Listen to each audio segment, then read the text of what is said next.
my future employer. My name is Marisol Castro from Philippines. I am 38 years old, married, high school graduate, and have three loving children. I have work experience as domestic helper abroad in Kuwait for 6 years in one employer. My main duties there is look after the children's ages 1 year old and 3 years old. I do also household chores like cooking, cleaning, washing clothes, and ironing.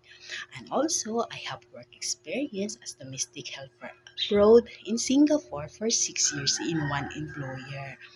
My main duties and responsibility there is taking care of the bedridden patient. He's 32 years old, and my daily task for him is monitoring the bedridden patient, manage and check the oximeter and ventilators is fully functions, suctioning, changing diaphragm, showering, and also accompanying him during doctor's appointment.